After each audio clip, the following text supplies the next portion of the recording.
estudiantes, profesores, compañeros de la empresa Odiver Certificaciones, bienvenidos hoy al webinar de cumplimiento de iluminación, instalaciones interiores Retilab. Bien, el día de hoy nos acompaña el ingeniero John Cabrera para hablarnos un poco alrededor de lo que es el cumplimiento de normativa Retilab y todo lo que tiene que ver con instalaciones de uso final con esta normativa. ¿Bien? Espero que sea de su agrado y puedan aprovechar al máximo el conocimiento que tiene el ingeniero. Muchas gracias. Muchas gracias, ingeniero. Muchas gracias, ingeniero. Muy buenas noches para todos. Mi nombre es John Alexander Cabrera Ramírez, soy ingeniero electricista de la UIS. Tengo más o menos 6 años de experiencia en el sector de inspectoría RETI y Retilab. Tengo competencias en asistencia de uso final básicas, con énfasis en ascensores, alta concentración de personas, bombas contra incendio, piscinas y jacuzzi. También incluye la competencia de asistencia médica, la de Retilab, y actualmente estoy cursando la especialización de iluminación pública y privada en la Universidad Nacional de Bogotá. Entonces, pues, vamos a dar inicio a este webinar de Retilab interior, respectivamente. Muy buenas noches para todos.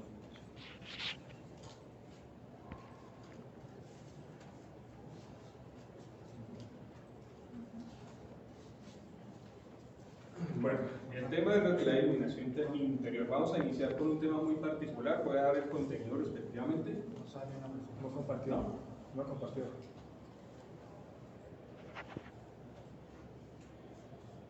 Tiene que entrar en la aplicación también. Sí. Mic. Eso. Ahí es. Okay. Ahora sí. ¿Listo? ¿Se aparece para todos? Sí. Bueno, el tema de Retilab de iluminación interior lo vamos a manejar de la siguiente manera. Voy a nombrar respectivamente el contenido que vamos a dar ahorita y a mitad de presentación van a haber una sesión de preguntas e inquietudes que ustedes tengan al respecto, ¿vale? Para hacer como más dinámico el tema del webinar. Bueno, como primera instancia, en nuestro contenido del webinar del día de hoy tenemos inspección con fines de certificación del sistema de iluminación, declaración de cumplimiento del constructor, la declaración de cumplimiento del diseñador, formación académica en materia de iluminación por parte del diseñador, formación académica en materia de iluminación por parte del constructor, experiencia por parte del diseñador en materia de iluminación, experiencia por parte del constructor en materia de iluminación, alumbrado de emergencia, productos que requieren certificado Retilab, cumplimiento de niveles de iluminancia y UGN, el del alumbramiento, cumplimiento del valor de eficiencia energético, cumplimiento del coeficiente de luz diurna, mantenimiento de instalaciones de iluminación interior, cumplimiento de uniformidad, áreas circundantes según la NTC 6519/1 del 2021, y los datos resultantes del diseño no pueden diferir en más del 5% para el caso de iluminancia respecto a los valores medidos del sistema de iluminación de funcionamiento. El primer tema que nosotros vamos a abordar el día de hoy es cuáles instalaciones en realidad necesitan certificación de Retilab interior, ¿sí? Porque es un tema trascendental. Es importante que cuando se realicen los diseños, desde el diseño, respectivamente puedan conocer cuáles son las instalaciones que ustedes pueden decir, oiga, esta instalación la tengo que diseñar bajo Retilab porque precisamente necesita una certificación RETI, ¿sí? Lo que voy a nombrar ahorita son lo que habla respectivamente del tema interior. Sin embargo, en la sección 820.4.2, en esa sección se nombran otras disposiciones que van acompañadas precisamente para el tema de Retilab alumbrado público, algunos de monumentos y fachadas y otros que tienen que ver con otros temas. En este momento vamos a nombrar respectivamente lo que es Retilab interior. Entonces, según Retilab sección 820.4.2a, indica que las instalaciones de iluminación de una misma área cerrada y cubiertas, donde se puedan concentrar simultáneamente más de 50 personas, tales como almacenes, centros comerciales, importante aquí el tema, ¿no? Vamos a leer detenidamente. Dice que en un área cerrada donde se pueden concentrar más de 50 personas, y nombra los que voy a mirar ahorita. Entonces me muestran almacenes, centros comerciales, sitios de recreación, espectáculos públicos, centros de salud, hospitales, clínicas, hoteles, auditorios, bibliotecas, terminales de transporte, estaciones de servicio, centros de reclusión. Creo que esta es de las últimas. Para eso es importante, ¿quién determina? Bueno, eso es otro tema realmente importante, porque muchas veces la pregunta es, no, ¿quién determina efectivamente si hay 50 personas? ¿Cuántos puestos de trabajo, cuántos puestos hay acá en este momento en el auditorio realizado? Los podemos contar, ¿no? Más o menos. Yo creo que superan los 50, ¿cierto? Un índice fácil de poder comprobar si el lugar necesita certificación retilada es con los puestos que van a estar ubicados. Entonces, de ahí, de una vez, ya se debe conocer que se necesita certificación retilada. Y se deben tener los parámetros pues, dados en la sección 820.4.2a, donde se indican los diferentes escenarios, ¿sí? Bueno, quiero como hacer un poco más participativo este tema porque de pronto se puede pasar la idea y pues la idea es que ustedes también puedan participar, ¿sí? De pronto si alguien tiene alguna duda, vamos a ir tocando los temas puntualmente. Si alguien tiene alguna duda, pues levanta la mano, por ejemplo, o directamente desde el Meet, los que nos están siguiendo pueden levantar la mano pues, para hacer la respectiva observación, si tienen alguna pregunta, duda, inquietud. Con mucho gusto, porque de esto precisamente se trata este webinar, ¿sí? Que nos vayamos enterando un poco precisamente de cuáles son esas instalaciones que a la final necesitan certificación retilar, y porque muchos de ustedes, por ejemplo, los estudiantes que nos acompañan acá, desde el momento que salen y ellos empiezan a hacer unos diseños, ustedes empiezan a hacer diseños, deben determinar respectivamente si su instalación le va a aplicar retilar, ¿sí? Porque de alguna manera también hay unos aspectos sancionatorios que se pueden dar al respecto. Hay instalaciones, por ejemplo, voy a contar casos, hay instalaciones que respectivamente sí necesitaban certificación retilar, no se hicieron, llega a la Superintendencia de Industria y Comercio, la instalación no tiene retilar y aplican las respectivas multas al constructor, al diseñador, y ahí vienen los temas compartidos en temas de responsabilidades. ¿Listo? Bueno, entonces seguimos. Retilar, sección 820.4A2A3. Centros de enseñanza y salones de clase. Acá hay algo muy particular, no me dice el número de personas, ¿sí? Me está dando explícitamente, me dice, venga, los centros de enseñanza y los salones de clase, de una vez, ya deben tener ustedes presente que necesitan la certificación retilar. ¿Qué es lo que pasa? Que en las instalaciones muchas veces a este tipo de instituciones entra el tema de lo que es una construcción nueva, una remodelación o una ampliación. Entonces ahí hay que tener muy presente ese tema, ¿sí? Porque por ejemplo alguien puede decir, no, pero es que yo esta instalación no es una construcción nueva.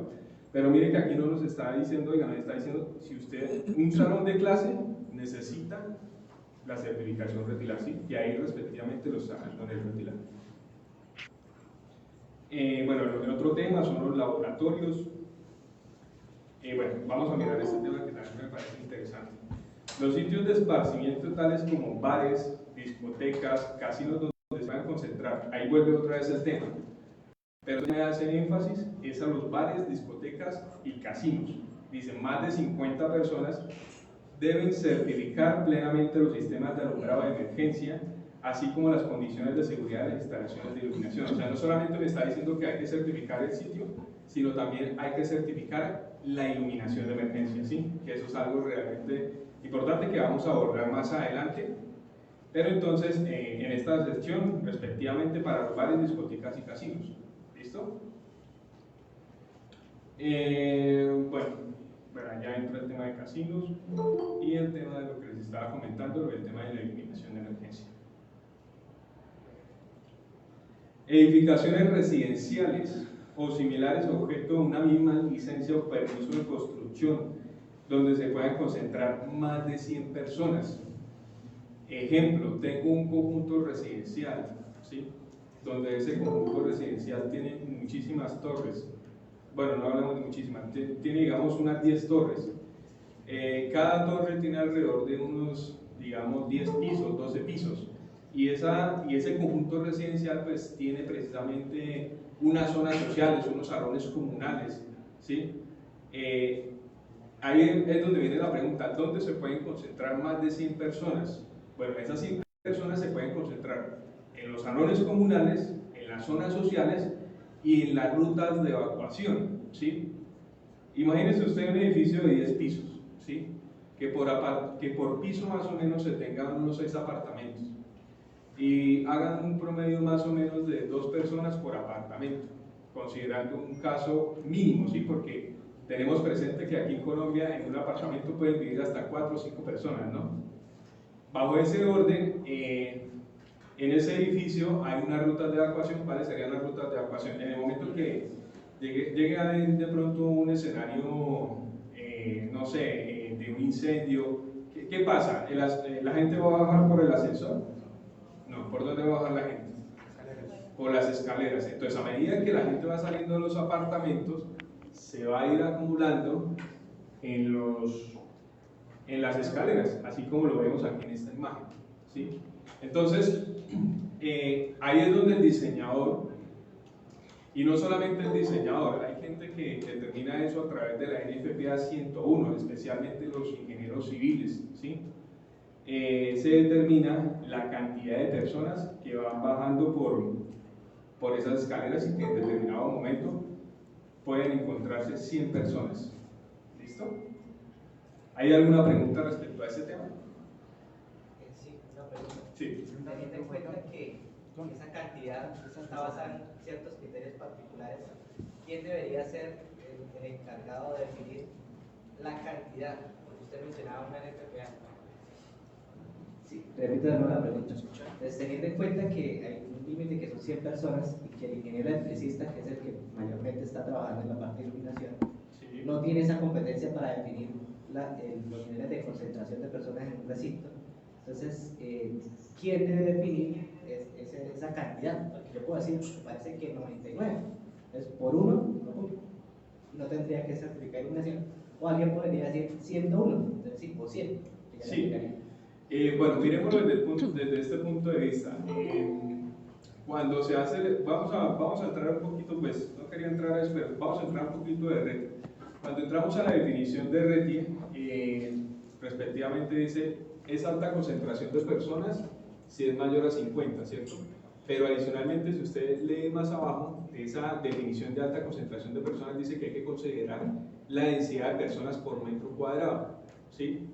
Y lo direcciona directamente a la NFPA 101, ¿sí?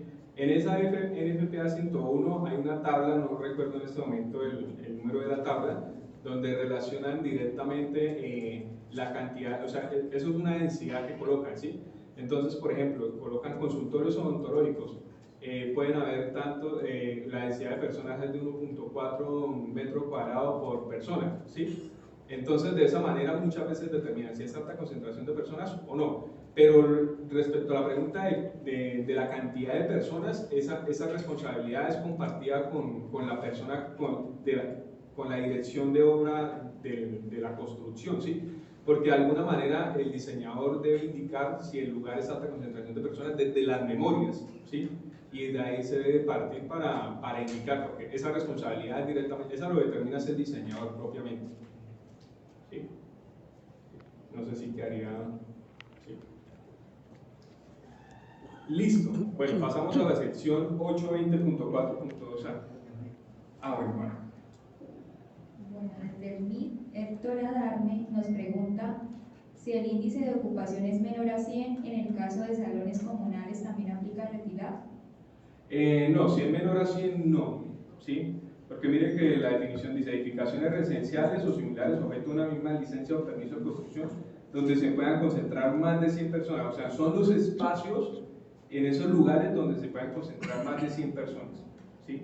Si en ese lugar, por ejemplo, si en ese salón comunal no se concentra más de 100 personas, debe quedar la trazabilidad de lo que acaba de preguntar aquí el ingeniero, respectivamente de que en ese lugar no iban a estar más de 100 personas. ¿Por qué? Porque vuelve al mismo caso, llega por ejemplo una superintendencia, debe haber la trazabilidad y el inspector deja registro de ese tema, porque lo que le comento, hay responsabilidades compartidas.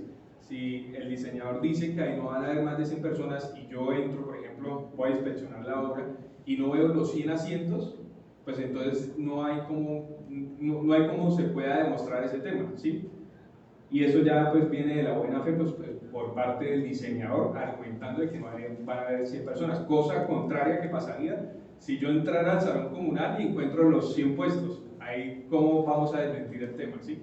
Porque de igual forma pues el inspector tampoco puede ser cómplice del asunto, ¿sí? Quedó resuelta la pregunta, no sé si el ingeniero... No, allá pregunta al ingeniero Héctor si quedó resuelta. Héctor, ¿puedes comentar si quedó resuelta tu pregunta?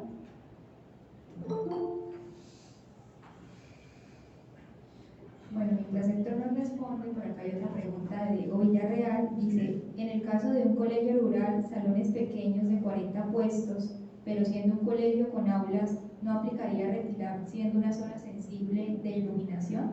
Sí aplica, ingeniero Diego.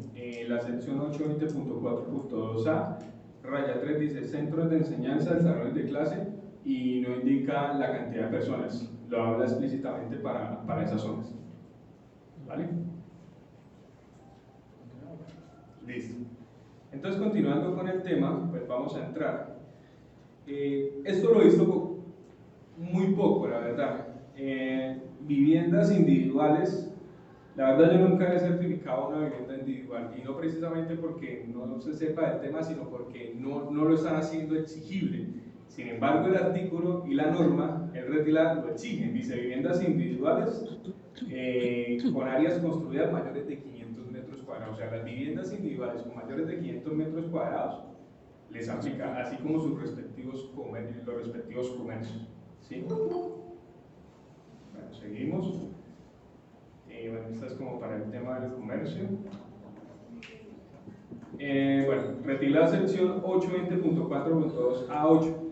Industria y oficinas con más de 30 puestos de trabajo o 500 metros cuadrados de área iluminada. Entonces, volvemos a lo mismo. Si yo tengo unas oficinas o un edificio de oficinas, lleguemos al caso de un call center, donde están los puestos de trabajo, y hay más de 30 puestos de trabajo, le aplica certificación RETILA. O las industrias con un área iluminada mayor a 500 metros cuadrados. ¿Claro el tema? ¿Preguntas al respecto? ¿Ninguna? Aquí tenemos, por ejemplo, el ejemplo de los puestos de trabajo. Bueno, venimos al siguiente tema y es un tema realmente importante, ¿no? Es el tema de la declaración de cumplimiento del constructor. ¿Sí? Quiero hacer como ese paralelo porque me parece realmente interesante. A diferencia del RETILE, en RETILA, si el diseñador debe entregar una declaración, ¿sí? Indicando que su diseño cumple con los estándares y el reglamento técnico, ¿sí? Vamos a ver qué nos dice la declaración. ¿Qué se comprometen ustedes cuando firman una declaración de cumplimiento? Porque ahí es donde viene el tema de responsabilidades. Bueno, un tema importante es que la declaración debe ir firmada manuscritamente, debe estar de acuerdo al formato del RETILA de la sección 830. Ese documento es un documento público, ese documento no se puede alterar, o sea, tal cual como está en el reglamento, tal cual se debe diligenciar. O sea, por ningún motivo no, que yo le voy a agregar esta casilla, le voy a agregar esto, no. Es un documento público y ese documento público se debe llenar tal cual como está en ese formato. ¿Sí? Aquí lo vamos a ver. Ministerio de Minas y Energía, declaración de cumplimiento del reglamento técnico de iluminación y alumbrado público. Entonces, aquí aparece primero yo, entonces ahí colocan el nombre, mayor de edad y domiciliado en tal lugar de Bucaramanga, por ejemplo, identificado con la cédula número tal de Bucaramanga, bueno, en mi condición de, bueno, entonces ahí colocan ingeniero, del área respectivamente que sea, portador de la matrícula profesional, expedida por el Consejo Profesional, declaro bajo la gravedad del juramento. Entonces, miren, aquí hay algo importante, ¿no? Aquí están declarando ustedes cuando firman este documento que la instalación de iluminación cuya construcción estuvo a mi cargo, la cual es de propiedad, entonces ahí colocan de quién es propiedad la instalación, con el NIP, o la cédula, si es una persona natural y que está ubicada en tal lugar y tal lugar, cumple con todos y cada uno de los requisitos establecidos en el reglamento técnico de iluminación y alumbrado público retilado, ¿sí? Que cada uno de los requisitos establecidos en el reglamento técnico de iluminación y alumbrado público retilado que le aplican, incluyendo los productos utilizados en ella. Eso es algo muy importante. Miren que desde antes de que se entrega la obra, ustedes ya están firmando un documento donde están diciendo los productos que se instalaron en esa obra tienen certificado retirado, ¿sí? Muchas veces se llegan a las instalaciones, se realizan las respectivas medidas, se destapa el producto, por ejemplo en este caso las luminarias, se verifica si están certificadas y muchas no están certificadas, y ahí es un retroceso enorme, ¿sí? Porque teniendo un producto que no está certificado, directamente la instalación no es conforme, y eso pues involucra muchísimos retrocesos, ¿sí? Adicionalmente que, por ejemplo, si no está certificada, muchas veces cuando al programa del software, o sea, al software, si utilizan Dialbus o Rebus, los matrices.es que meten al programa, pues no van a ser un inconveniente, porque si no están certificadas les toca ubicar una luminaria que se dice certificada y volver a simular el proyecto, y eso es un retroceso grande. Entonces, miren que desde la declaración, cuando ustedes la firman, se están comprometiendo a que los productos, por eso es importante que ustedes verifiquen en las instalaciones, oiga, mi producto sí cumple con retilar. ¿Alguien sabe cómo verificar productos retilar? O sea, el producto en la página de la superintendencia. Al final de la conferencia, si tenemos un pequeño espacio, vamos a hacer el ejercicio, ¿sí? Pues precisamente pues para que ustedes aprendan y puedan verificar, ¿sí? Porque no solamente, muchas veces, ¿qué es lo que pasa? Se tiene el producto, se entregan el certificado del producto retirar y entregan la primera página. Cuando usted compra una luminaria, la luminaria está en una referencia. Entonces, viene la primera página donde indica quién lo certificó, cuál es la marca, y en la segunda página, o la tercera o la cuarta, es donde vienen los respectivos anexos. Ahí donde vienen los anexos hay que verificar si sí está y si no está. Entonces ahí te das cuenta si el producto sí está certificado o no, pero con la referencia. Y ellos, los certificados de productos generalmente tienen un número, ¿sí? Un número de certificado. Ese número de certificado uno lo puede validar en la página de la Superintendencia de Industria y Comercio, que es la página de CICERCO. Usted lo ingresa y ahí le aparece si está vigente, si está expirado, si está vencido, si está vigente sin seguimiento, y ahí pues vamos a hablar ahorita, al final yo creo que de ese tema, pues para darle trazabilidad y que ustedes puedan conocer cómo se maneja eso. ¿Vale? ¿Hasta el momento alguna duda o pregunta? ¿No?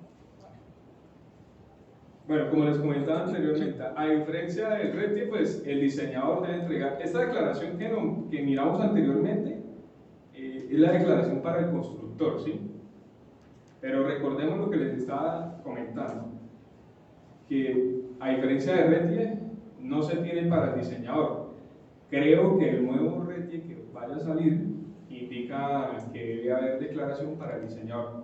En el RETILA que tenemos actualmente hay declaración de cumplimiento para el diseñador, no hay formato. Aclaro ese tema, ¿sí? Porque alguien puede preguntar, bueno, ¿en qué formato lo lleno? No.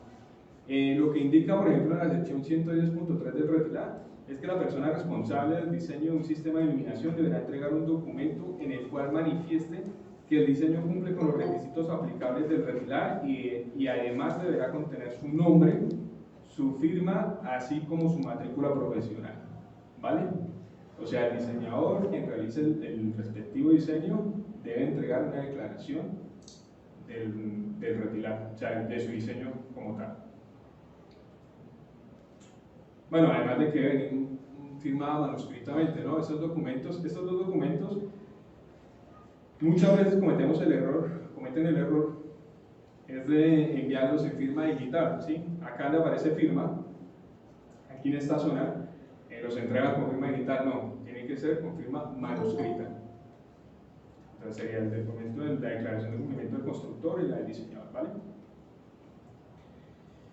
Bueno, vienen unos requisitos especiales para el diseñador, o sea, para quien realiza el diseño y para quien construye, ¿sí? El diseñador y el constructor pueden ser el mismo, ¿no?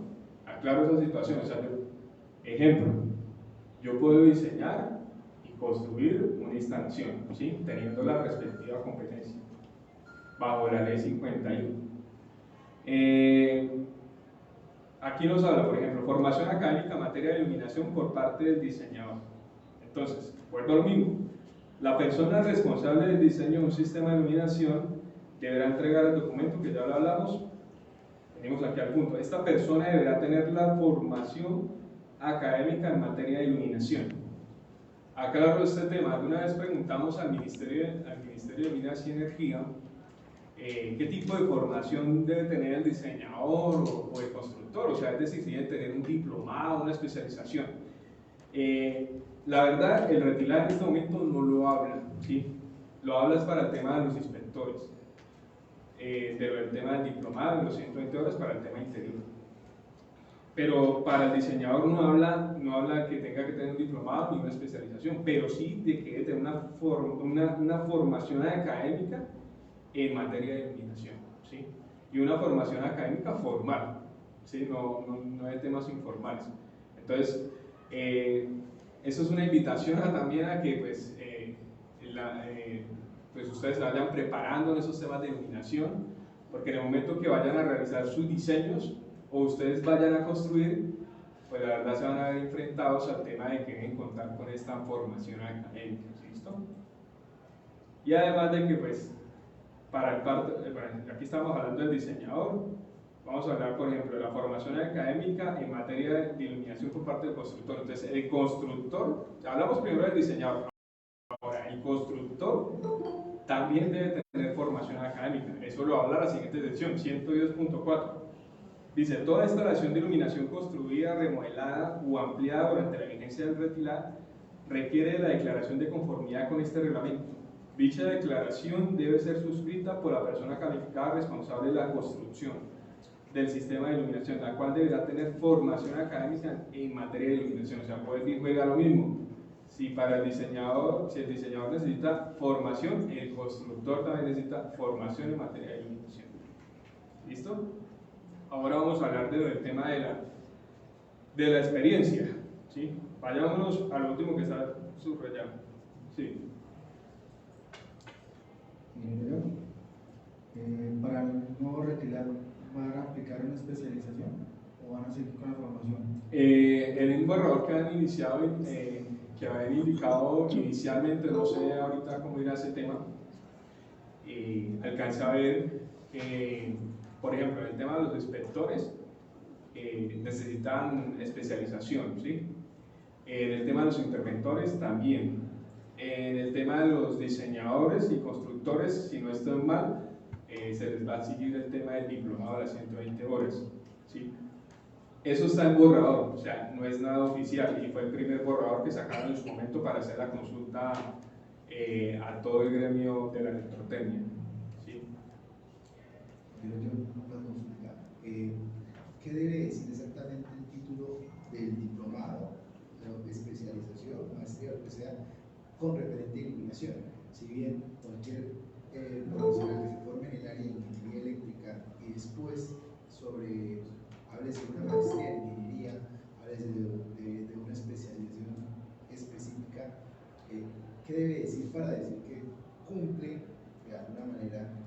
Bueno, respecto al tema del diplomado que en este momento que exige el RETILAC, exige, por ejemplo, 120 horas y son respectivamente con temas en énfasis del reglamento, ¿sí?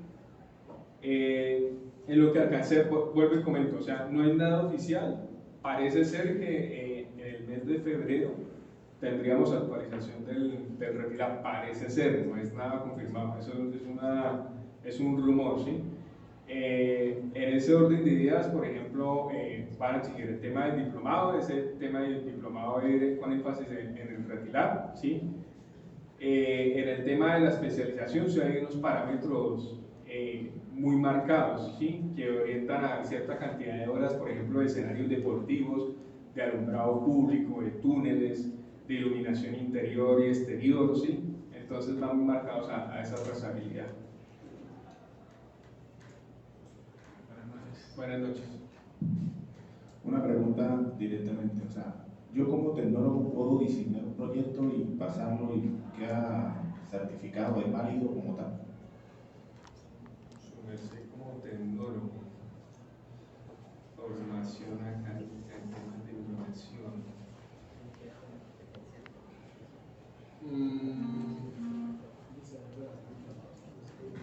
Sí, tocaría revisar. La verdad, en este momento no te sabría responder esa pregunta porque nos tocaría revisar sobre el tema de las responsabilidades de la Ley 51 y adicionalmente mirar el tema de las especificaciones para el diseño, ¿sí?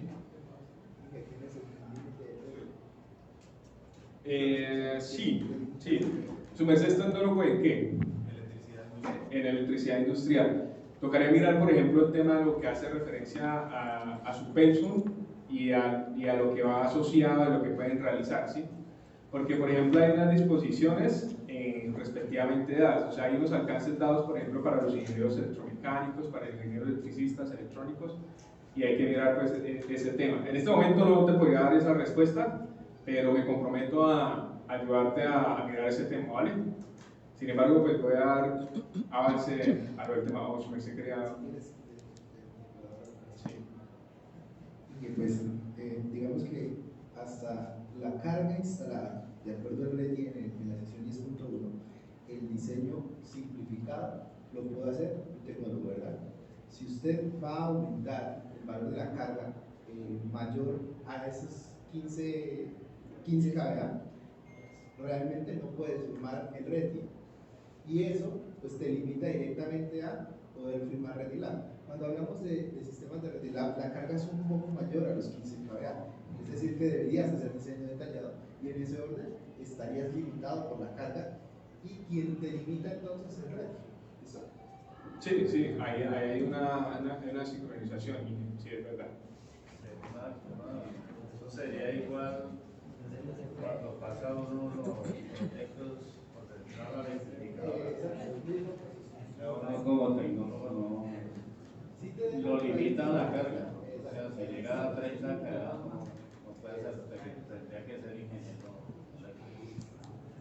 Sí, bueno, ahí hay un tema y es que recordemos que son dos reglamentos diferentes, ¿sí?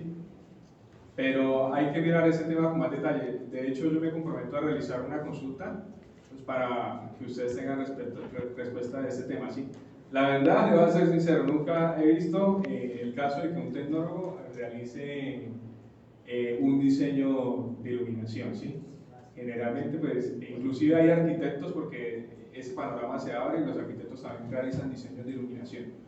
Pero la verdad, un tecnólogo es la primera vez que, pues, primera vez que me hacen esa pregunta y es la primera vez, nunca hemos tenido ese caso, ¿vale?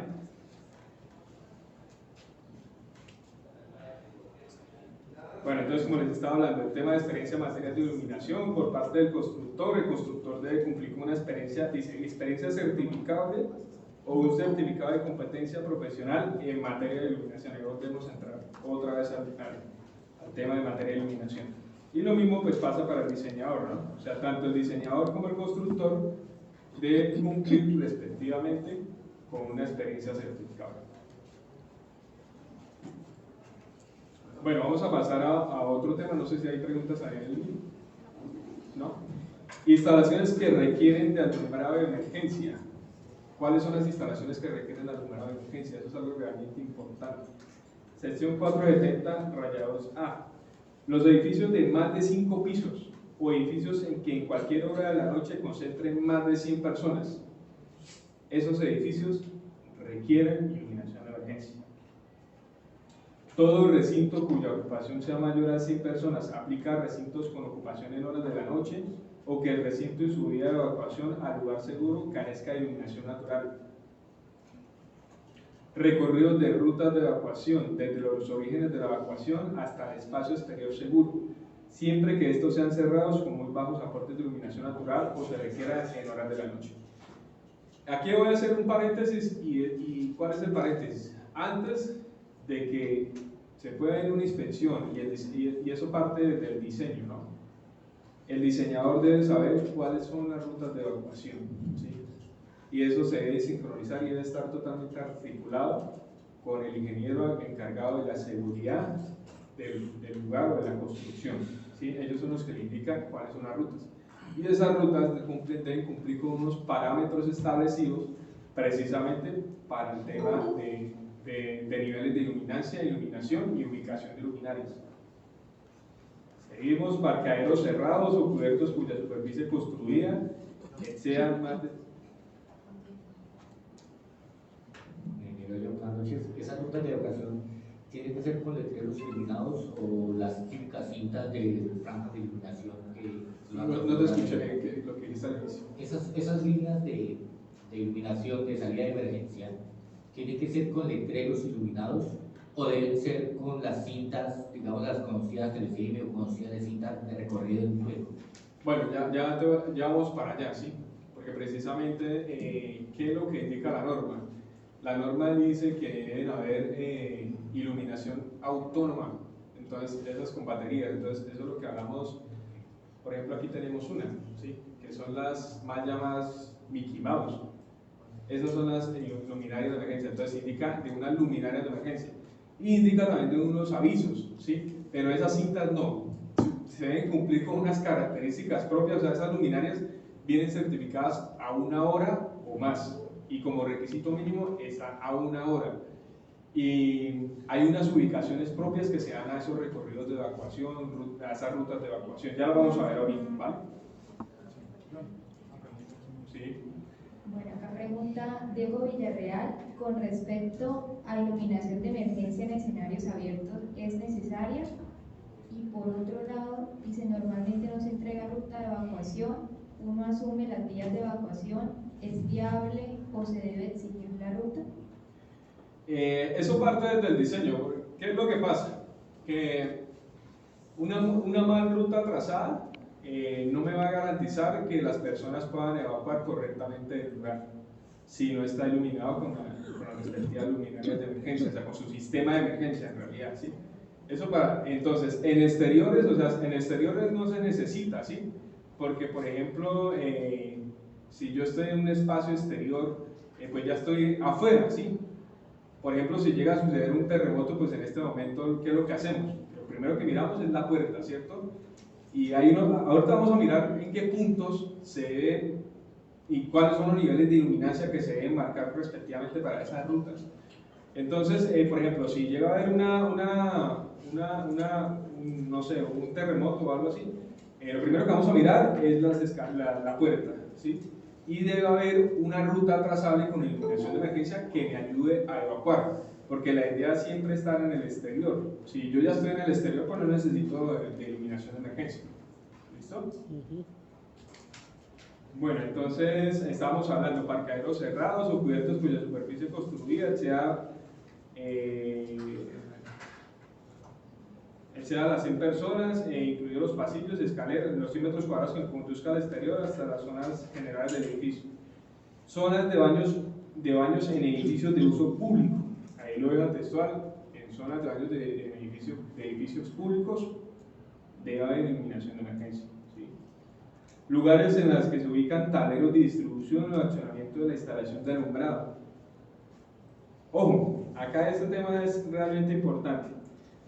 La sección 470-2F me dice netamente que son de la instalación de alumbrado, ¿sí? No de otro tipo de instalación, solamente de alumbrado. Esas son las que necesitan, esos son los tableros que necesitan iluminación de emergencia, nada más. Instalaciones que por reglamentaciones especiales requieren alumbrado de emergencia, ver norma la sección NFPA 75, En los puntos en los que están situados los equipos de seguridad, de instalaciones de protección contra incendios de utilización manual y los cuadros de distribución de alumbrado, la iluminación horizontal será de 5 luces como mínimo, ¿sí? Entonces, por ejemplo, allá hay un extintor, ¿no? En ese extintor, el día que venga el inspector a revisar la instalación, debe, al plano de uso, o sea, es decir, a la altura en la que está el extintor, debe marcar el luxómetro 5 luces, o sea, el plano horizontal. Eso generalmente se hace con un trípode, se trae el luxómetro, se ubica a la altura del plano de uso del extintor, se activan las luminarias de emergencia, se desactivan, bueno, automáticamente se tienen que desactivar, o sea, desactivan las luminarias normales y encienden las luminarias de emergencia, se mide y debe marcar 5 luces. ¿Sí? Eso es realmente importante, donde están las camillas. Por acá preguntan en el MIC, Freddy Rodríguez, dice: buenas noches, ¿se debe dejar un circuito independiente para la iluminación de emergencia? Ya, ingeniero Freddy, ya ahorita vamos a abordar ese tema, ¿sí? Lo vamos a hacer con un ejercicio muy práctico, ¿sí? Para pues que ustedes mismos concluyan si se necesita un circuito independiente o la iluminación de emergencia debe ir asociado a la iluminación local del lugar donde requiere la luminaria de emergencia, ¿vale? Bueno, vamos a hablar entonces, respecto a tu pregunta, características de la instalación del alumbrado de emergencia. La instalación cumplirá las condiciones de servicio continuo de 1 hora, o sea, como mínimo, esa luminaria debe venir certificada para 60 minutos, ¿sí? Si la luminaria no viene certificada mínimo para 60 minutos, no es una luminaria que sirva para el tema de iluminación de emergencia, ¿sí? Entonces, miren, generalmente utilizan, bueno, y a partir del instante que tenga la falla. Estas luminarias, también el artículo 17.1 del RETIE, donde se habla de la iluminación de seguridad, las considera, pues son luminarias con autonomía, con batería de autonomía de 1 hora, ¿sí? Que son estas mismas, ¿sí? Entonces, si las llegan a ver allá. En las vías de evacuación cuyo ancho no exceda de 2 metros, la iluminancia horizontal en el suelo debe ser como mínimo de 1 luce a lo largo del eje central y 0.5 luce en la banda central, que comprende al menos la mitad de la anchura de la vía. Entonces, si yo tengo un ancho de vía, o sea, una ruta de ancho de 2 metros en el eje central, debe haber como mínimo 1 luce, y alrededor de las otras bandas de 1 metro debe haber 0.5 luces. Eso se mide en la ruta de evacuación, ¿sí? Ahí pues logramos ver esta imagen es sacada en una norma, ya les digo cuál es. Esta norma.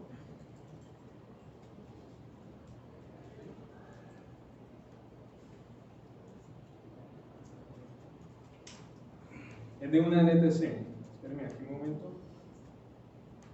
Aquí está. Ahorita se la comento. Vamos a mirar otros aspectos importantes acá. Bueno, sigamos. En los puntos en los que estén situados los equipos de seguridad e instalaciones de protección contra incendios de utilización manual, los cuadros de distribución de alumbrado, la iluminación horizontal será de 5 luces. Bueno, ya lo acabamos de hablar, ¿sí? Generalmente, mira, aquí tenemos el gabinete del extintor, ahí marcan las luminarias de emergencia, ¿sí? Como se logra ver en la imagen, lo que les estaba comentando del ejemplo que tenemos acá, ¿sí? Pasemos esto. Bueno, vamos a responder la pregunta del ingeniero Fred. Tenemos el siguiente ejemplo, no sé si ahí se logra ver bien, no se logra ver bien, pero voy a señalar. Características de la instalación de alumbrado de emergencia según sección 470.3 y J. Imagínense que tenemos este tablero, ¿sí? Como lo vemos ahí. Tenemos un totalizador principal y de ese totalizador principal se desprenden unos circuitos. El circuito que está a este lado, no sé si ahí se logra ver, sí, ahí lo logro señalar. Es el circuito de iluminación de pasillo a corredor. Circuito 3, iluminación de escaleras. Circuito 5, iluminación de emergencia de escaleras. Ahí se logra ver mejor, ¿cierto? Ahí tenemos, ¿sí? Entonces, en ese caso, ingeniero Frey, en el primer ejercicio que nosotros colocamos, tenemos la iluminación de emergencia de escaleras con un circuito independiente, ¿sí? y el circuito C de iluminación de emergencia de pasillo con un circuito independiente. ¿Sí? Vamos a colocar el siguiente escenario. Si llegara a suceder una falla, llamémosla número 1, aquí en el totalizador, ¿la iluminación de emergencia enciende? Pregunta. Aunque sí,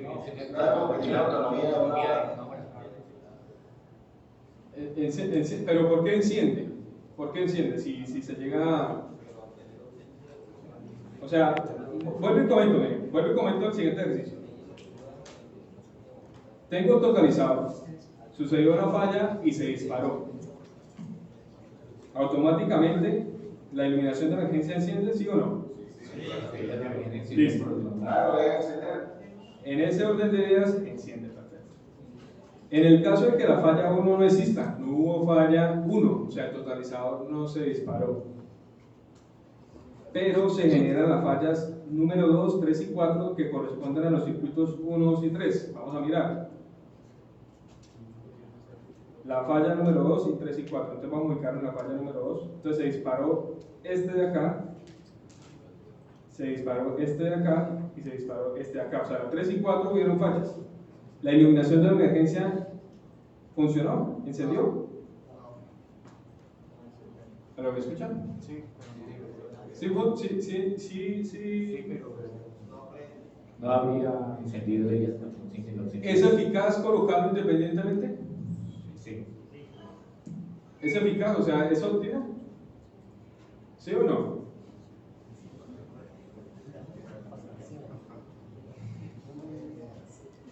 ¿Qué pasaría? No enciende, ¿cierto? Un circuito de esos que están en falla se enciende automáticamente porque corta la energía. Pero si tienes su iluminación independiente, la única manera de que encienda es que se vaya al totalizador principal. Exacto. Entonces, vamos a revisarlo normativamente. O sea, si yo coloco el circuito de iluminación de emergencia independiente, solamente la única manera en la que va a encender es precisamente si se me va, el totalizador principal. En este ejemplo, la falla 1. Si sucede la falla 2, 3 y 4, no me funcionó. O sea, es decir, no es óptimo el sistema. Ahora miremoslo acá. Vamos a mirar este ejemplo. Ahora tengo el mismo tablero, pero entonces en este tablero yo digo, bueno, iluminación de pasillo a comedor e iluminación de emergencia asociada a la zona del circuito 1. O sea, es decir, en el circuito 1 está la iluminación normal, pero también es asociada a la iluminación de emergencia, a ese circuito que corresponde a una ruta de evacuación. ¿Sí? En el circuito 2, la iluminación de escaleras e iluminación de emergencia asociada a la zona de ese circuito 2. ¿Sí? Entonces, hagamos el ejemplo. Si sucede la falla 1, efectivamente la iluminación de emergencia se activa, ¿cierto? Si sucede la falla 2 y 3, ¿la iluminación de emergencia se activa? Sí, ¿cierto? Bueno. O sea, de esa manera creo que queda resuelta el tema del ingeniero Freddy, ¿sí? Sin embargo, pues yo les voy a regalar este apartadito que lo comenta la NTC 250-700-12E. El circuito ramal que alimenta a los equipos unitarios debe ser el mismo que alimenta al alumbrado de la zona y debe estar conectado antes de cualquier interruptor local. En el panel de distribución se debe identificar claramente cuál es el circuito ramal que alimenta al equipo unitario. O sea, es decir, que el equipo unitario se debe asociar al alumbrado de la respectiva zona, tal como se está realizando acá. ¿Listo? No sé si ahí el ingeniero Freddy le quedó resuelta la duda en los corroborantes. Sí, hay un tema, ingeniero, y es que algunos certificadores exigen que se coloque en un circuito independiente. Sí. Pero pues lo que usted dice es cierto, pues la única manera que se active es que falle un totalizador principal o el mismo medidor para que inicie el funcionamiento, sea una falla bastante considerable. Bueno, cuando eso le suceda a Inge, usted le va a indicar la sección NTC 2050-700-12E. y le va a nombrar este apartado que aparece ahí. ¿Sí? De esa manera él no le puede colocar la no conformidad y usted le va a justificar técnicamente el tema. Listo, muchas gracias. ¿Vale? Bueno, localización de las luminarias de emergencia.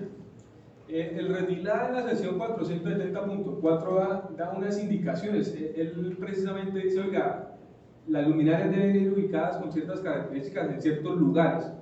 Eso necesariamente no me garantiza que usted deba correr su simulación y su programa en el día luz, pues para cumplir con los niveles que exige la norma, ¿sí? Pero sí da unas pautas principales y especialmente están relacionadas con el tema de las rutas de evacuación, ¿sí?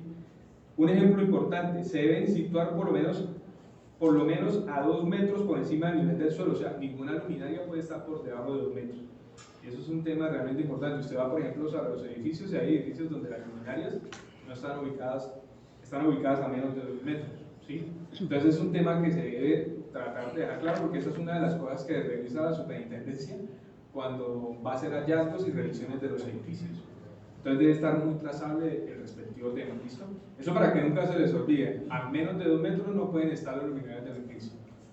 Otro tema importante, se debe disponer de una en cada puerta de salida en posiciones en las que sea necesario destacar un peligro potencial o el emplazamiento de un equipo de seguridad. Como mínimo se dispondrá en los siguientes puntos. Bueno, aquí una luminaria de emergencia, un punto importante, en la puerta de ruta de evacuación. O sea, si la puerta es una ruta de evacuación, ahí deben ubicar una luminaria de emergencia, o sea, fijo, ahí ya va uno, ¿sí? Otro tema importante, en las escaleras, de modo que cada tramo de las escaleras reciba iluminación directa, ¿sí? Entonces, en las rutas de evacuación, generalmente en los edificios hay unas escaleras por donde la gente baja. En esos puntos, en esos tramos, deben apuntar directamente y cumplir con unos niveles de iluminancia, ¿sí? Y se deben ubicar respectivamente para dar cumplimiento a lo que habla la sección 470.4. En cualquier otro cambio de nivel, un ejemplo, una rampa, ¿sí? Ahí debe haber una luminaria de emergencia. Vuelvo y aclaro, cumpliendo los niveles de luminancia que exige el reglamento. Próximos a todas las intersecciones, es decir, en esta zona yo tengo un pasillo, ¿sí? Y aquí hay otros pasillos que se intersectan. En esas intersecciones debe haber iluminación de emergencia. Lo mismo que, por ejemplo, a próximos a los cambios de dirección. Exactamente lo mismo, debe haber una luminaria de emergencia. Eso nos lo habla la sección 470.4, no me lo estoy inventando yo, ¿no? Ahí textualmente lo pueden revisar en el reglamento. Bueno, quiero hacer un paréntesis si quedó claro el tema de iluminación de emergencia. Si tiene alguien alguna pregunta.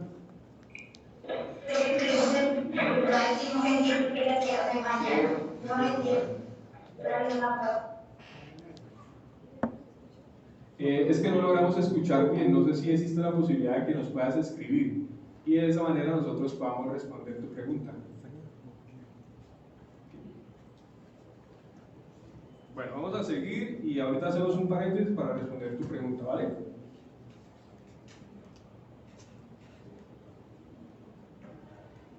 Bueno, entonces siguiente tema. Muchos se preguntarán, pero ¿cuáles son los productos que requieren certificado Redilab? ¿Sí? Va a existir esa pregunta. Hay una tabla que se llama tabla 110.2. En esa tabla ustedes se dirigen y miran si su producto de iluminación, en el cual ustedes van a involucrar los productos que van a utilizar en su diseño, y lo ven ahí, de una vez le aplica certificado Redilab.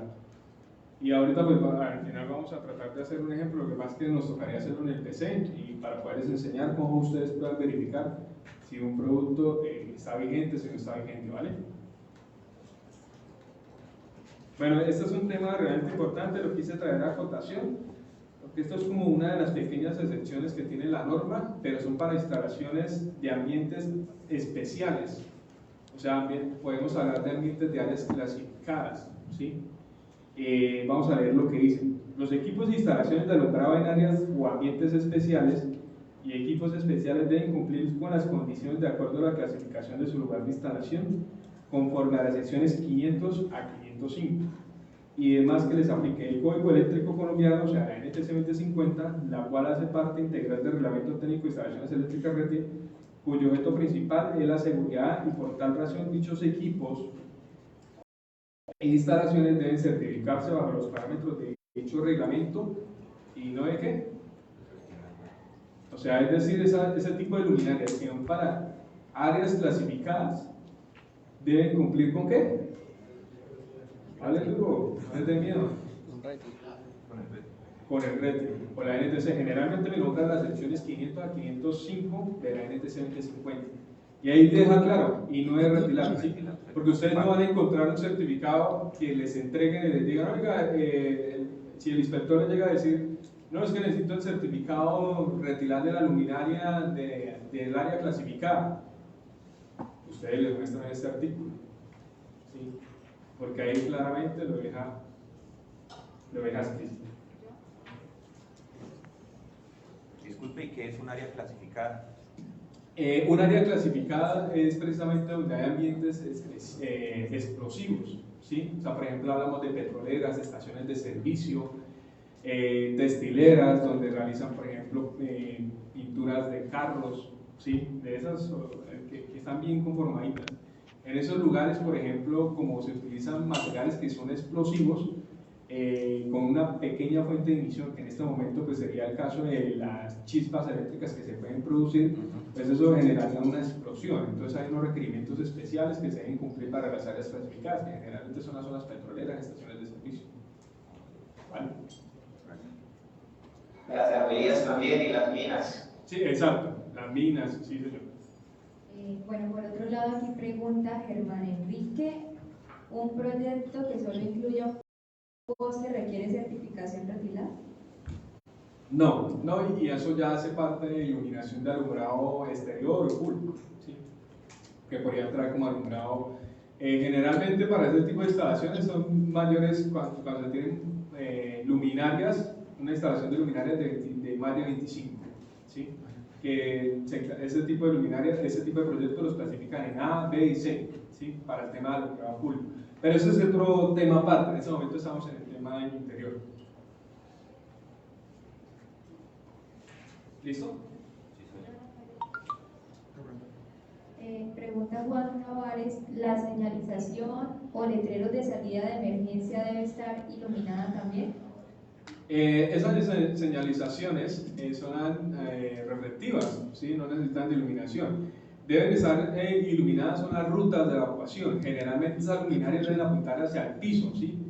Con unos niveles de luminancia como acabamos de hablar. Por ejemplo, si tengo una ruta de evacuación, se marcan los espacios de un ancho de la ruta de 2 metros, en la mitad debe haber un luz, o sea, en el eje central, y a los extremos debe estar de 0.5 luces, así como acabamos de ver. Sin embargo, hay unos puntos específicos que son medios de evacuación. En esos medios de evacuación se deben cumplir con 10 luces, que son giros, escaleras, intersecciones, o sea, puertas de rutas de evacuación. En esos puntos específicos se debe cumplir con 10 luces, pero la ruta como tal debe indicarse, como lo acabamos de hablar, de un luce como tal en el eje central cuando son el ancho de 2 metros, ¿vale?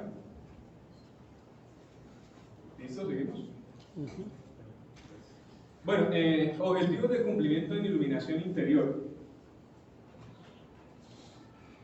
Los ítems más importantes que el diseñador necesita investigar antes de iniciar un diseño de alumbrado interior son los siguientes.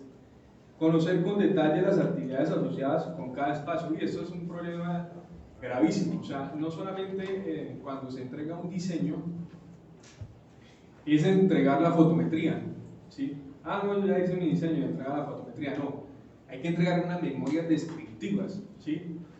¿Por qué precisamente? Porque hay lugares que necesitan de más iluminación que otros. Por eso es importante siempre que el diseñador categorice la zona. Entonces, por ejemplo, no es lo mismo iluminar, no sé, un salón de clases que iluminar un baño, ¿sí? Hay unos niveles de iluminancia que se deben cumplir específicamente para ese lugar. Entonces, antes de usted iluminar, debe saber cuáles son los niveles que usted debe cumplir. Yo no puedo colocar luminarias y correr el programa. Digo un profesor, escupió ya, listo, el programa le dio todo. No, hay que precisamente categorizar el tema. Entonces hay que mirar el objetivo. Es decir, si yo voy a diseñar, o sea, si la persona que realiza el diseño hace un salón de clases, debe tener muy presente cuáles son los parámetros que se deben cumplir propiamente para de esos niveles de iluminancia para el salón, ¿sí? Eso es realmente importante. Las exigencias visuales de cada puesto de trabajo y su localización. Es decir, el diseñador debe especificar si en el lugar son oficinas cerradas o son oficinas abiertas. Porque hay unos, o son conferencias o oficinas de sala de juntas.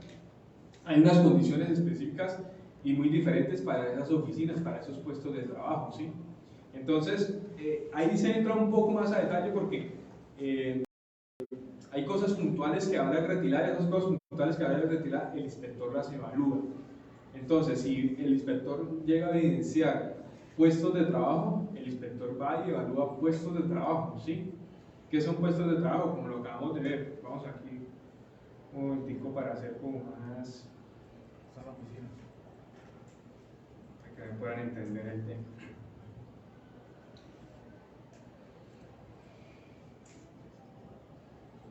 ¿Me pasé? Bueno, estos son puestos de trabajo, ¿sí? Y en esos puestos de trabajo el inspector va, lleva su luchómetro y mide. Entonces el diseño es un poco más detallado, ¿sí? Porque ahí el diseñador debe entregar las respectivas fotometrías indicando en cada puesto de trabajo cuánto le dio, ¿sí? Entonces son temas realmente importantes que se deben tener en cuenta. El tema de diseño...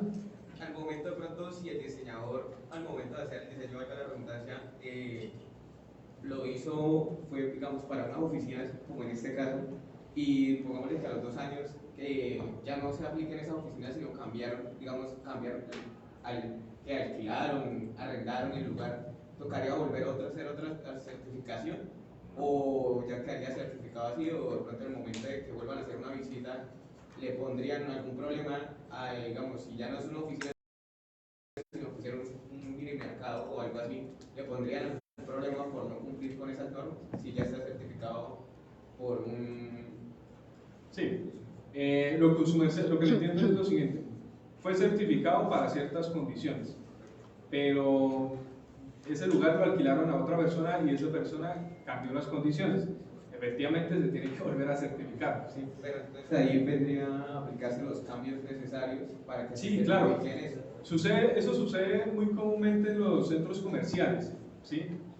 Los centros comerciales tienen sus locales y el centro comercial, por ejemplo, este local un día lo utilizaron para, no sé, no me gusta decir, para un tostado, y después lo utilizaron para una tienda, después lo desarmaron y lo utilizaron para una tienda de ropa. O sea, la instalación eléctrica y iluminación no va a ser la misma, o sea, cambia totalmente. En el momento que cambian las condiciones y es como si fuera un nuevo proyecto. Entonces se debe evaluar bajo un nuevo proyecto, ¿sí? No puedo considerar lo anterior y mantengo esas condiciones y cumple para esta. No funciona de esa manera. Aplicaría también para el reto. ¿Cómo? Aplicaría también para el reto. Exacto. Pregunta Daniel Ramírez: ¿a qué altura se hacen las mediciones de luz? ¿De qué tipo? ¿De iluminación de emergencia? ¿De qué? Bueno, las mediciones se deben realizar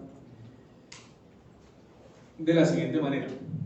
La norma dice que si el diseñador no especifica a qué altura realizó el diseño, se debe medir, o sea, la altura que realizó su diseño, 0,75 si es sentada y 0,80 metros si es de pie, ¿sí?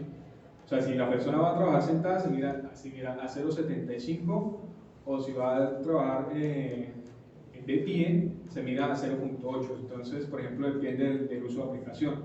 Los pasillos y rutas de evacuación se miden a nivel de suelo, ¿sí?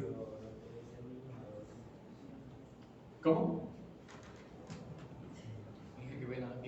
Acerca de lo que comentó el compañero, ¿quién garantiza la supervisión de que en el momento en que se remodeló el lugar hayan los cambios de iluminación? ¿O cada cuánto se hacen? Actualmente, por ejemplo, los operadores de red no lo exigen, ¿sí? Desde el Ministerio de Minas y Energía, en la actualización del retilado, está trabajando en ese tema. Sí los pueden, efectivamente, por ejemplo, la alcaldía lo puede exigir, que ellos son una autoridad competente para poderlo realizar. Por ejemplo, la superintendencia lo puede exigir, si no tiene el certificado, acarrean multas, ¿sí? Respectivamente al constructor, de la obra, al propietario. ¿Cómo? Las AES también las están exigiendo para puestos de trabajo por temas de salud. Ahora. Por ejemplo, en ese caso, las ARL exigen para los puestos de trabajo. Sí, digamos, lo menciono más en el tema, digamos, en el ámbito laboral, que son las EPS, ¿sí? Entonces, ahí pues generan varios cambios, normalmente, ¿sí? Por condiciones y reglamentos que le exigen a ellos. Pero el tema de iluminación no se toca y digamos que en el momento en que se hace el cambio de iluminación, también hay cambios de potencias y de cálculos. Claro, cambia absolutamente todo. Entonces, eso no se no está regulado, en este momento no hay alguien que lo regule, ¿sí? Y que lo exija a cabalidad, así como lo hace con el RETI, ¿sí? Entonces, pues, desde el Ministerio están trabajando en ese tema, ¿sí? Para que exista alguien que lo regule de esa manera. No sé, ¿hay otra pregunta?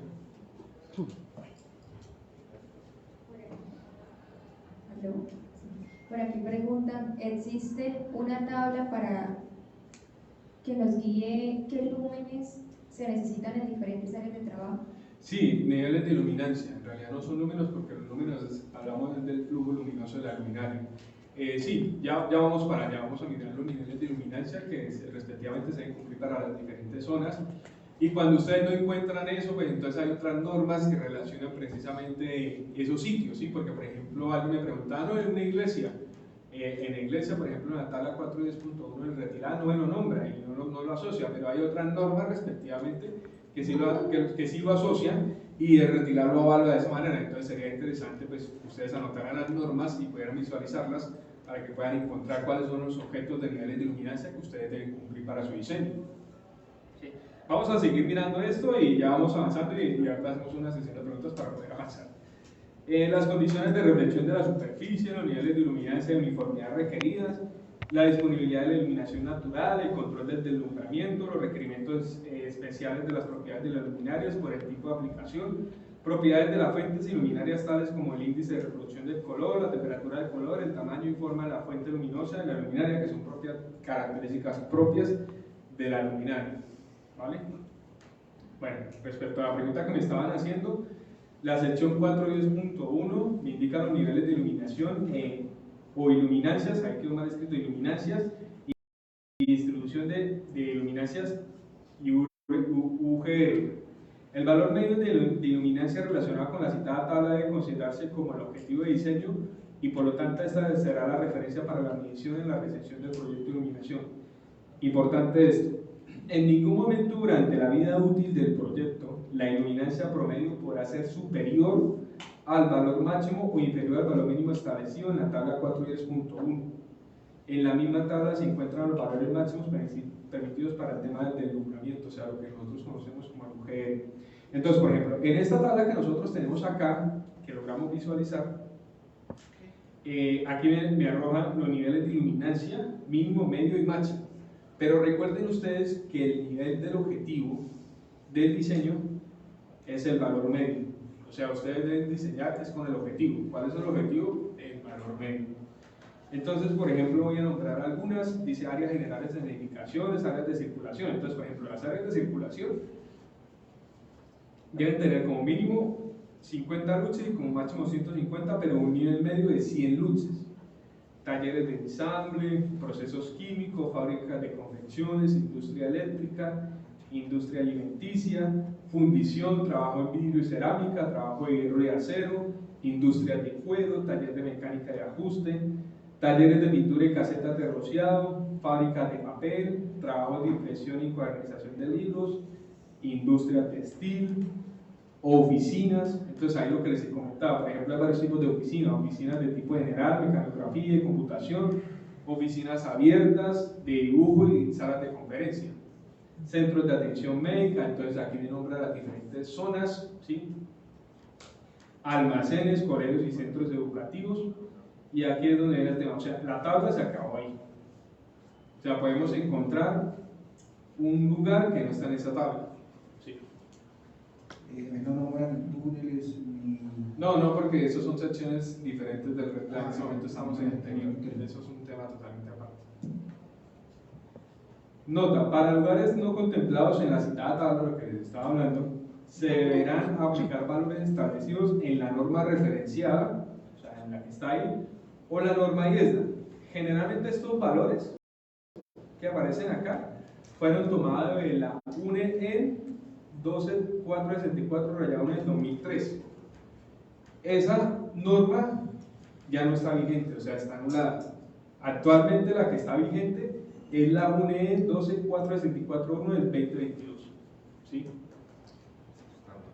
Entonces, eso es para que ese tentativo lo tengan. Yo no sé, profe, si acá los estudiantes tienen la posibilidad de ver o visualizar, por ejemplo, las normas. No sé si de pronto la universidad tiene esos convenios, así como tienen otras universidades, donde a través de su cuenta pueden ingresar a la biblioteca virtual, donde las pueden descargar y las pueden visualizar. Tenga conocimiento, no tenemos todavía Bueno. eso Sí. contigo y demás. Bueno, y lo otro que les puedo comentar es que en el 2021 ya hay una norma NTC, es colombiana, es de Incontel, la pueden comprar. Iluminación y requisitos de aplicaciones de iluminación, parte 1, espacios interiores. Entonces ahí ya precisamente ya tenemos una norma aquí en Colombia donde me establece los espacios interiores, cuáles son los niveles de iluminancia que se deben cumplir. Sí, porque esta tabla se quedó corta, ¿sí? Esta tabla se quedó corta y en el momento que ustedes realizan un diseño, deben verificar justificar otros niveles de iluminancia que se deben cumplir, ¿sí? Y respectivamente, pues entonces en estas normas nos la referencia. Por ejemplo, también está la IESNA, que en realidad pues ya desapareció con ese nombre y ahora se llama IES, ¿no? Le quitaron el NA, que hace parte de Norteamérica, así como para hacerlo un poco más global. ¿Vale? No sé, preguntas. ¿No? Vale. Bueno, entonces ahora viene el tema del valor de eficiencia energética y la instalación como tal. Eso es un parámetro que debe cumplir la instalación, ¿sí? Generalmente este requisito también lo arroja el software, ¿sí? El retilar. Sin embargo, aquí también da la opción de poderlo calcular, ¿sí? Que se calcula con la potencia total instalada de bombillas en los equipos auxiliares, incluyendo sus pérdidas, multiplicado por porción, dividido sobre la superficie iluminada, por la iluminancia promedio horizontal mantenida. Entonces, ¿cuál es la iluminancia promedio mantenida? Pues esta que aparece acá, el medio, o sea, el promedio como tal. Esa se categoriza de dos maneras. Entonces, el primer grupo que aparece son zonas de baja importancia lumínica. Esta tabla 4.10.1, ¿por qué les explico esto? Porque es que el problema cuando entregan el diseño es que no entregan estos requisitos, ¿sí? Y si no entregan esos requisitos, pues no se pueden evaluar. Entonces, esos requisitos es importante que los entreguen porque en el momento en que se hace la revisión del proyecto, se deben revisar para evaluar si están correctamente y los deben categorizar así como lo aparece en la tabla 440.1.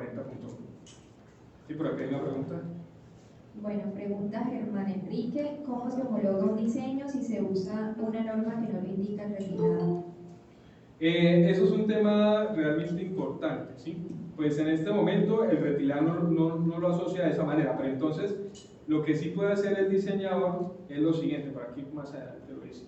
Dice, para los mismos propósitos, en el evento en que el espacio a iluminar no está dentro de los comprendidos en la tabla o las normas referenciadas, o sea, que es lo que está preguntando, el diseñador, ahí deja la responsabilidad explícita, con criterio profesional, podrá escoger de la tabla el que más se asimile a las condiciones del lugar y dejará evidencia del hecho. Entonces, bajo esas condiciones, usted puede con criterio decir, oiga, este se me asemeja, pero qué mejor si hay una norma NTC 65-19-1 del 2021 que es colombiana y ustedes pueden verificar ahí y después la relacionan con la tabla de retilado para poder dar trazabilidad. ¿Listo? Bueno, entonces estamos hablando de los valores de eficiencia energética. Aparecen zonas de baja importancia lumínica, son los valores límites que se deben cumplir. Ahí aparece administración en general, andenes, salas de diagnóstico, pabellones. Bueno, ahí ustedes escogen cuál es la que respectivamente se asocia. En esto voy a ser muy superficial porque nos podríamos estar quedando toda la noche hablando del tema, entonces vamos a hacer un brochazo respectivo al tema, pero es importante que ustedes conozcan por lo menos la tabla, ¿sí? Y que deben cumplir pues, respectivamente ella. Entonces, por ejemplo, hay, el otro grupo que se categoriza ahí es el de zonas de alta importancia lumínica, ¿sí? Entonces, ahí allá aparecen bibliotecas, museos, zonas como ese edificios residenciales y hay unos niveles. Sin embargo, más abajo de esa tabla hay unos asteriscos y hay unas condiciones, es importante que las lean antes de poder asociar su diseño y para su cumplimiento con el valor de eficiencia energética exigido. Lo mismo con el coeficiente de luz diurna, hay una tablita, la tabla 4.2.2, valores mínimos de coeficiente de luz diurna, se deben cumplir con esos valores, ¿sí? Entonces es importante que el diseñador lo tenga presente. Vamos a hablar del tema de mantenimiento de instalaciones de iluminación interior. Esto es realmente importante. El diseñador cuando entrega su proyecto debe entregar un plan de mantenimiento. ¿Por qué debe entregar un plan de mantenimiento? Porque como leíamos anteriormente, durante la vida útil del proyecto, él debe garantizar que los niveles de iluminancia en el lugar se establezcan, o sea, estén establecidos y se mantengan. Entonces, para eso, por ejemplo, hay unas condiciones. Cada cuánto hay que hacer reposición de lámparas con frecuencia de reemplazo. Eso lo debe dejar claro el diseñador, ¿sí? Cada cuánto se debe reemplazar. Las luminarias vienen con una vida útil. Ellas traen unas fichas técnicas, además de que traen su ficha técnica donde aparecen las curvas de ISOLUZ, la vida útil, el tema del tiempo a la que va a estar la luminaria, para garantizar el transcurso del tiempo de mantenimiento de los parámetros de luminotécnicos adecuados y la eficiencia energética de instalación, se deberá elaborar el proyecto de plan de mantenimiento. Lo otro es lo mismo, en ese plan de mantenimiento deben dejar la limpieza de las luminarias y de la zona iluminada, incluyendo en ambas la periodicidad necesaria. Las luminarias se deben estar limpiando, ¿sí?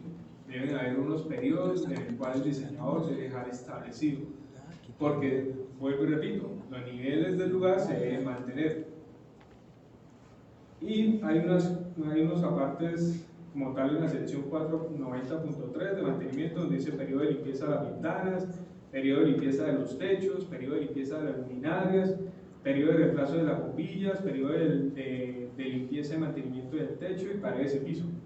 O sea, es decir, cuando usted hace un diseño de iluminación, todo lo que está afecta. El color que tienen las mesas, el color que tiene el piso, las reflectancias, las paredes, la altura del techo, si hay doble nivel, o sea, absolutamente todo afecta, hasta el mugre que tiene la luminaria. Entonces, por eso es importante siempre que el diseñador haga el respectivo mantenimiento. En ese mantenimiento debe indicar con qué periodicidad se debe realizar. La uniformidad. ¿Alguien me puede decir qué es la uniformidad? Esos son dos temas realmente importantes. Cuando va el inspector realiza dos medidas importantes. La primera medida que realiza es el tema de la iluminancia promedio en el sitio, ¿sí? Y la otra que calcula es el tema de la uniformidad, ¿sí? Que es dado por la iluminancia mínima sobre la iluminancia promedio, ¿sí? Es esa relación. Dice que en áreas de tarea la iluminancia debe ser mayor a 0.5, ¿sí? Esa relación debe ser mayor a 0.5. Y en iluminarias de áreas de circundantes inmediatas debe ser mayor o igual a 0.4, o sea, ahí lo deja un poco más bajo.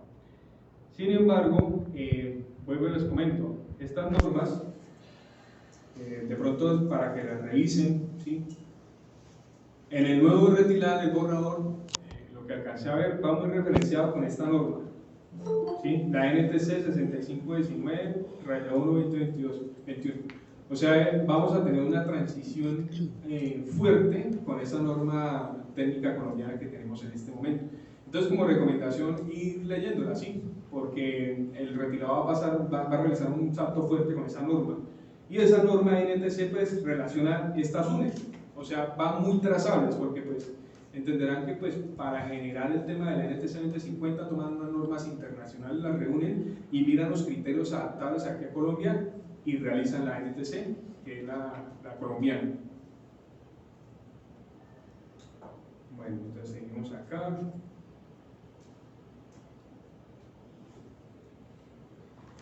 El área circundante, según NTC 6519/1 del 2021, el retilado le faltan muchas cosas en realidad, ¿sí?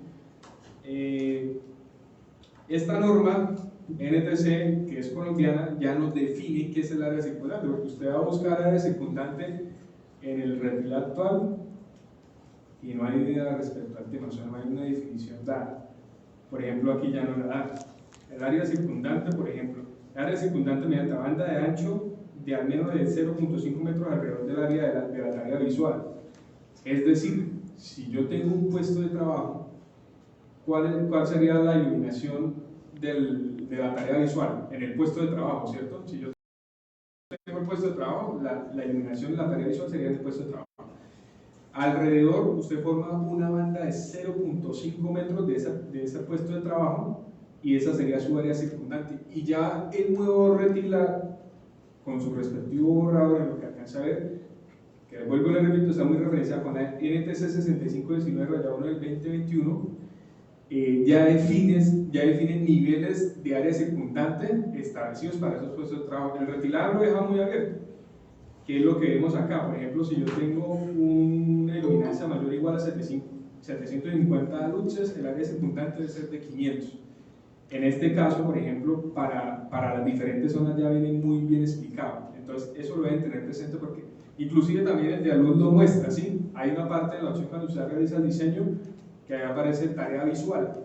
Y en esa tarea visual, cuando usted le da, de una vez la arroja el área de fondo, el área circundante inmediata y el área de tarea visual. Son tres términos que arroja directamente. Entonces, esos tres términos en el nuevo retilar van a ser realmente importantes. Entonces, es importante que empiecen a abordar sobre esta NTC y sobre estas tareas visuales que está exigiendo la norma, ¿vale?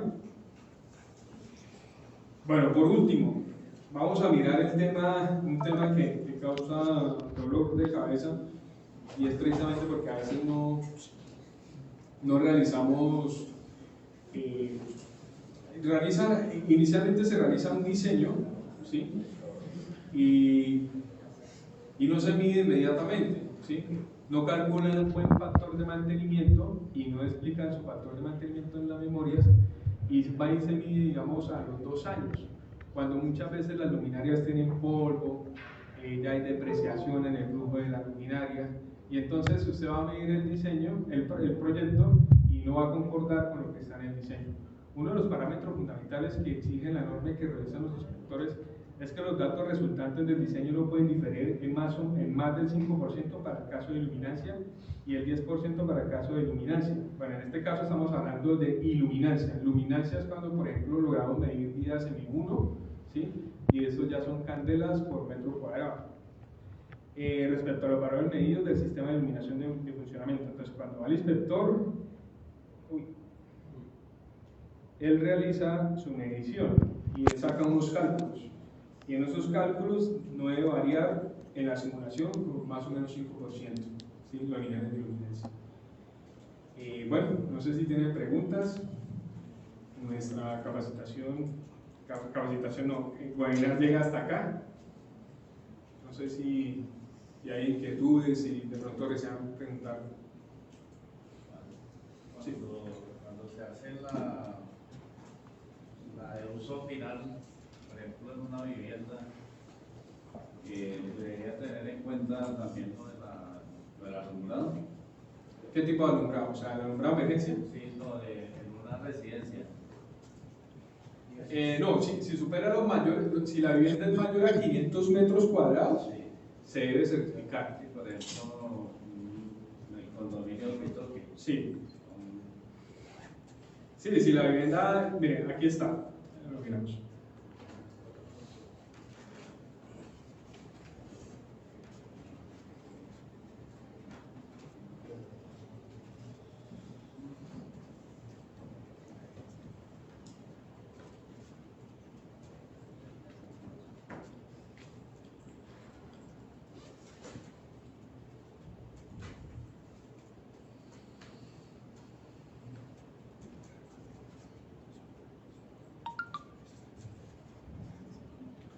Por ejemplo, el retilar 820.4.2a dice viviendas individuales, ¿sí?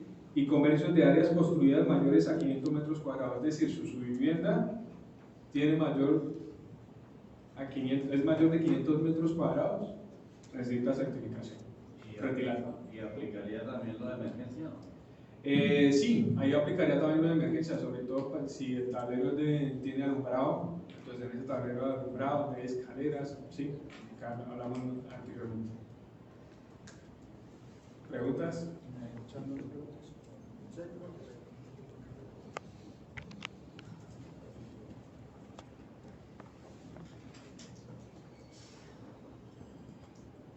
Por aquí pregunta Daniel Ramírez que cuando entra en vigencia el nuevo RETILAB, ¿se puede acceder al borrador? Y no. El borrador sí no sabría decirte si se puede acceder, ¿sí? Hay un borrador que fue inicial para consulta al gremio, ¿sí? Está como el rumor de que el año entrante, o sea, el 2023, en el mes de febrero, marzo, estaría saliendo el nuevo RETILAB, ¿sí? Pero actualmente el borrador como tal, publicado en la página del ministerio, no está. Está el primer borrador, que fue el de la consulta al gremio, ¿sí? Pero ese borrador, pues, puede generar cambios respecto a las sugerencias o apelaciones, llamémoslo así, que tengan los ingenieros respecto a ciertos temas.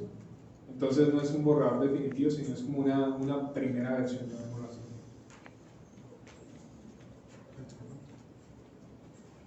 Preguntan cuáles son las características de la iluminación en áreas confinadas.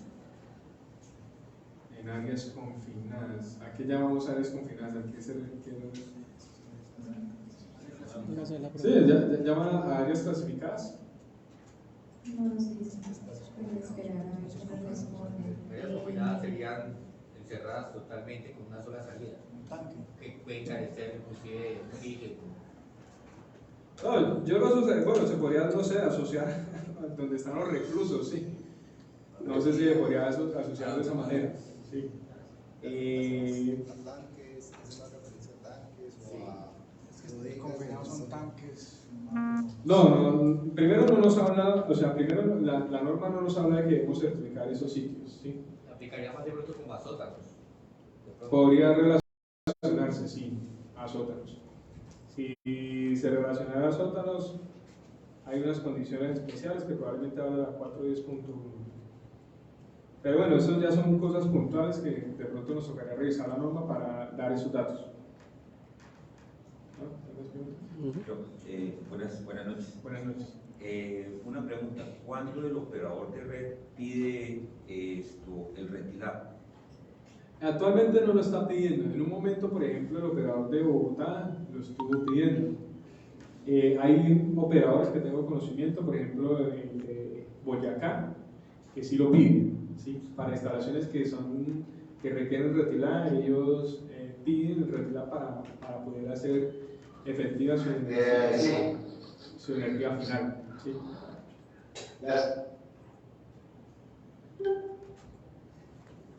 ¿Cómo haciendo el RETILAB, por ejemplo, en el caso de las canchas, los ministerios son los que los están solicitando? El Ministerio del Deporte está solicitando los certificados de RETILAB, en el caso del alumbrado público, pues bien. Pero el operador de red nunca le va a pedir a usted un certificado de RETILAB. Es difícil. más por el contrato. 20, 30 pisos, lo que quiera. ¿Cómo lo ve? Tengo otra pregunta. Sí. Igual que los dictámenes RETILAB, Pero RETILAB las áreas confinadas. Sí. Igual que los dictámenes los RETILAB se pueden hacer la consulta en alguna página. Sí, en la página de la Superintendencia de Industria y Comercio, en la página de CICERCO. ¿De CICERCO? De O CICERCO. sea, también en la misma de los dictámenes. Exacto. No, es que lo que pasa es que antiguamente, llamémoslo así, los dictámenes se subían a una plataforma del Ministerio de Minas y Energía que se llama ¿sí? Pero hubo una resolución que indicó que todos esos dictámenes se debían subir a la página de la Superintendencia de Industria y Comercio, que es la página de CICERCO. Entonces, en la página de CICERCO, donde usted consulta también los certificados de productos, ahí usted también sube los dictámenes. No sé, la última pregunta que tengamos y vamos a mirar el tema. Mire, yo quiero tener en cuenta una cosa. Las áreas confinadas son aquellas áreas donde se almacenan o se hacen trabajos peligrosos, se almacenan productos peligrosos, productos de alta incidencia en un incendio o en una explosión. Las clasificadas. Pegantes, disolventes, Bueno, pinturas. listo. Esas son, las fábricas esas son áreas confinadas. Listo. Que no se puede manejar ninguna clase de chispa ni nada de esas cosas. Listo, perfecto. Mire, por ejemplo, aquí en la tabla 4.10.1, no sé si puede ver nuestra pantalla. Buenas noches. Aquí aparece, dile que por... vamos a hacer las preguntas en orden, ¿sí? Pueda responderle al ingeniero que estuvo preguntando sobre las áreas confinadas, o sea, llamémoslo así, áreas confinadas. Y después seguimos con tu pregunta.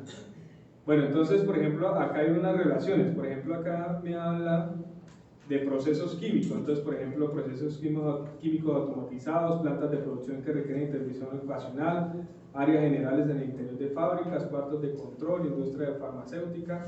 Aquí habla de otras partes, yo estoy mirando este momento. Entonces, por ejemplo, industria, por ejemplo, un área donde se pueda generar una explosión son los talleres de pintura, entonces hay una relación. Recuerde que lo que les estoy indicando, o sea, precisamente esta tabla se quedó pequeña, ¿sí? Para establecer los niveles de iluminancia. Entonces, si ustedes desean saber y hay una trazabilidad del tema, es bueno mirar estas normas, ¿sí? ¿No se escucha nada, profe? Por favor, revise. ¿Sí? ¿Qué dice? No tenemos audio, profe. Tal vez se cayó.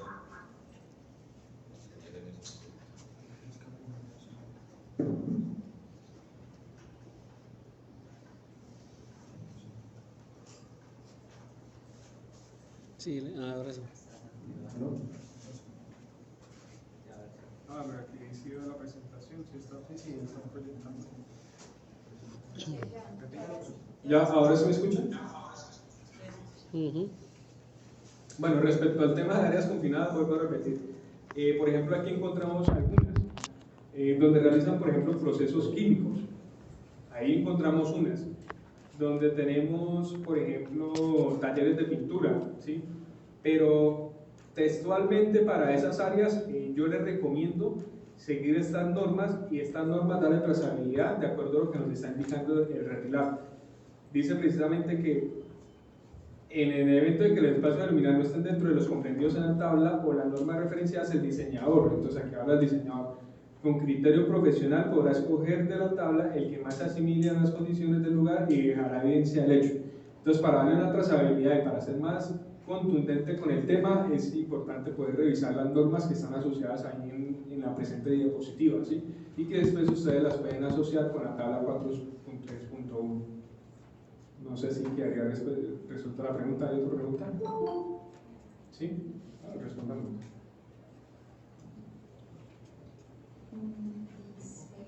Por acá dice Roberto Pérez. Es que de las áreas confinadas hay que sellar hasta la tubería. Con gredas se centra la tubería por si hay algún problema de codo o alguna cosa, no trascienda a un incendio mayor. Sí, yo lo entiendo. Y en la salida de la agua se le coloca una vasilla. Sí, un sello cortafuego, que es lo que se llama, ¿sí? Y en ese lugar pues, van los sellantes y el sello, ¿sí?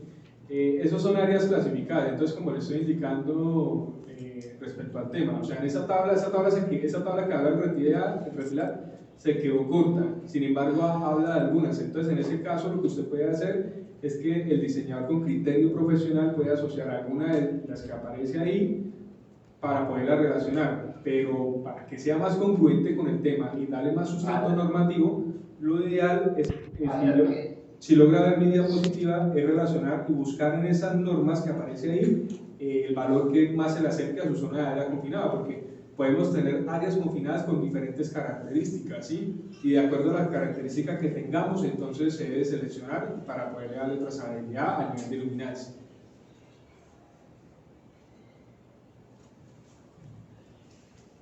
Bueno, una pregunta.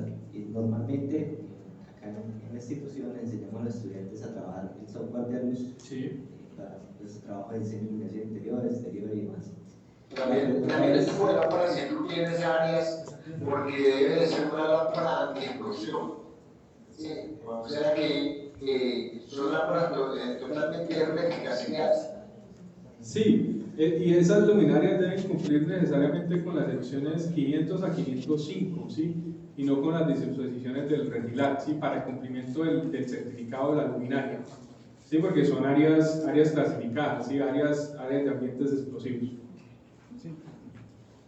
Continuando la pregunta, estamos mencionando que el software que trabaja comúnmente es el de luz, un software libre. Sí.